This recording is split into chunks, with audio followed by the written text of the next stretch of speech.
شیخ عبد القادر جیلانی حضور غوث اعظم رحمۃ اللہ تعالی علیہ فرماتے ہیں، خود عمل کیے بغیر دوسروں کو نصیحت کرنا کچھ اہمیت نہیں رکھتا۔ مزید فرماتے ہیں کہ خود عمل نہ کر کے دوسروں کو نصیحت کرنا ایسا ہی ہے جیسے بغیر دروازے کا گھر ہو اور اس میں ضروریات خانہ داری بھی نہ ہو، اور ایسا خزانہ ہے کہ جس میں سے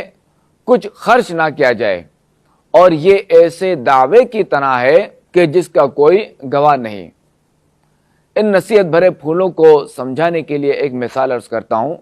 تاکہ بات اچھی طرح سے واضح ہو جائے اور سمجھ میں آ جائے۔ اگر کسی ڈاکٹر کے پاس ہر بیماری کی اچھی سے اچھی دوا موجود ہو اور دوسرے لوگ اس سے فائدہ بھی اٹھاتے ہوں، مگر جب خود یہ ڈاکٹر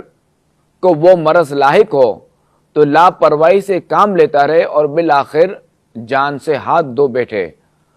تو ایسے شخص کو بے وقوف ہی کہا جائے گا۔ بالکل اسی طرح جو لوگ دوسروں کو تو گناہوں سے بچنے اور نیکیاں کرنے کی نصیحت کرتے ہیں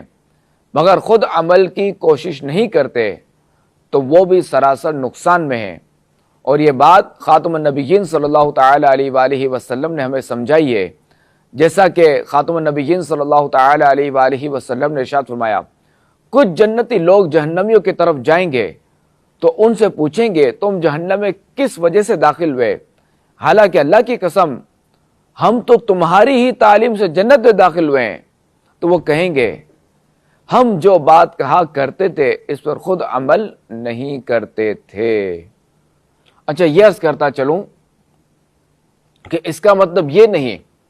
کہ بندہ جو ہے وہ جو نصیحت کر رہا ہے اس کو بالکل ہی فائدہ نہ ہوگا، اس کو ظاہر اس کا تو ثواب ملے گا نیکی کی دعوت دینے کا، مگر اسے چاہیے کہ یہ جو نصیحت کر رہا ہے نا خود بھی اس پر عمل کرنے کی نیت کرے، بلکہ عمل کرے۔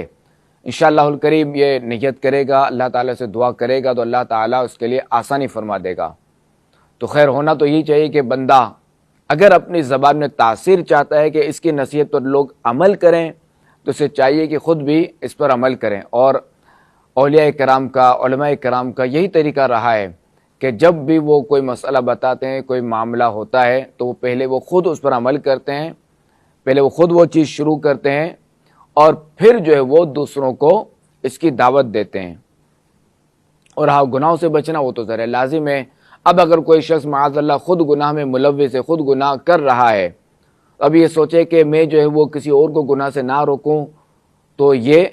اس طرح نہیں ہو سکتا۔ اب اگر اگرچہ کہ خود یہ اسی گناہ میں ملوث ہے اور دوسرے کو بھی یہی گناہ کرتا ہوا دیکھ رہا ہے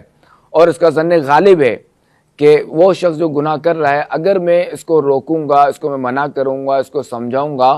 تو وہ یہ گناہ کرنا چھوڑ دے گا، تو اب تو اس پر واجب ہے کہ یہ اس کو اس گناہ کے بارے میں بتائے اور اس کو نصیحت کرے۔ تو بعض اوقات نصیحت واجب بھی ہوتی ہے اور بعض اوقات جو مستحب بھی ہوتی ہے۔ اللہ کریم ہمیں ایسا نصیحت کرنے والا بنائے